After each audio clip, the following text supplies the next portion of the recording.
short for a stormtrooper?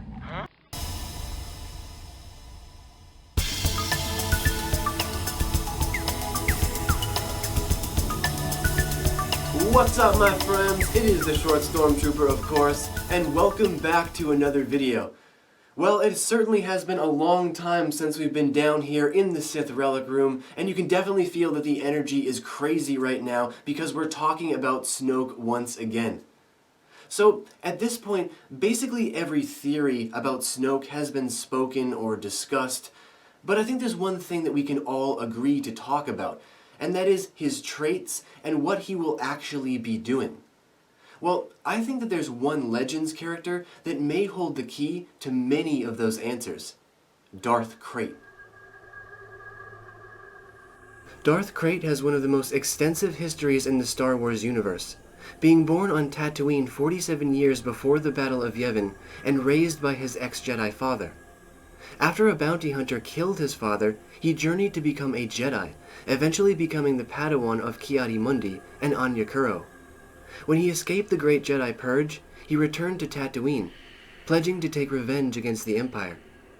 Soon after, he journeyed to Korriban, where he uncovered a Sith holocron and became overwhelmed with dark side power. This would again come into play later on, when he was captured and tortured by the Yuuzhan Vong, having to use his dark side power to kill his captors and escape. Upon returning once again to Korriban, his resolve became clear: to create a brand new Sith Order, abolishing the rule of two, and creating the one Sith. What this meant is that one master now represented the entire Sith Order itself, as the one true king. Instead, the Sith Order would now have many different soldiers working for the same cause. And through this, Darth Krayt was able to keep himself alive for an unnatural period of time, forever researching the ways of the Force, eventually beginning to hunt the ever-elusive Cade Skywalker, the lost offspring of Luke, obsessed with studying him to master the Force. Krayt's history is deep, but it is this very history that provides us with possible clues to Snoke's plan and even his identity. Krayt wanted to extend his life because he was paranoid that the rule of one could not survive without him.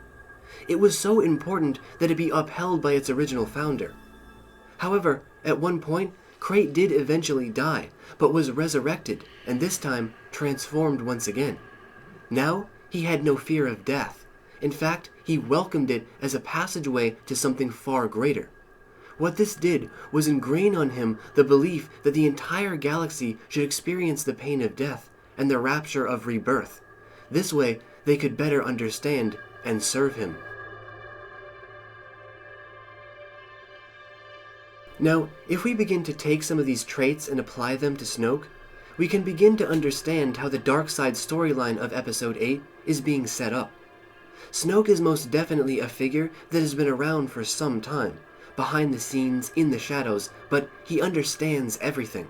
And not just that, but Snoke is wise, and in charge of a new empire that seems to be hell-bent on capturing the last Jedi and ending life across the galaxy. And yet, Snoke seems old, frail, ghost-like, just like someone who has died already and been resurrected, or perhaps someone vulnerable and paranoid of death, looking to prolong his life, creating a brand new school of the Sith, and the rule of one may be exactly that. But keep in mind, the rule of one is much more than just a group of dark side minions serving the greater energy. It meant a completely new way of thinking, a new respect for the dark side. Krayt realized that the Sith rule shouldn't have limits. Instead, it should be limitless. As many members as you can take on, the most power you can possibly accumulate. Krayt was actually disinterested with power by itself, but wanted more than what his current knowledge could provide. He believed that this new order would eliminate the need for selfish desires, and the plan was to move forward as one collective army. Once again, when we look at Snoke through this lens, we can begin to see the connections. It is true that Snoke is the head of the First Order, but in many ways, the First Order is only being commanded by him. They exist as the army, the navy, the military aspect and strength that he needs to dominate systems, But what lies underneath the surface of all of that? Who is in the shadows, and what is their purpose? Well, we know that in this new trilogy, the dark side has changed. The Sith are apparently no more, but the legend, the memory is still there. Snoke, in many ways, is just like Krayt. I think Snoke believes in the rule of one. He believes that he is the one Dark Lord so powerful that he cannot be overthrown, predicted by Darth Tenebris himself. And perhaps Kylo Ren and the Knights of Ren are all his minions of the dark side, each one possibly Force-sensitive and just as skilled as Kylo Ren. Also, keep in mind that there may be other characters we have yet to see, most likely new dark side supporters and users, members of Snoke's order.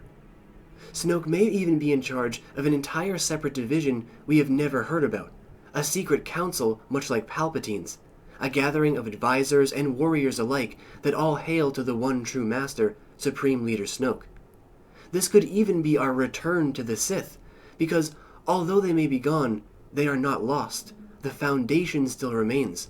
Our definition of it will simply be altered. However, another question stands in the way.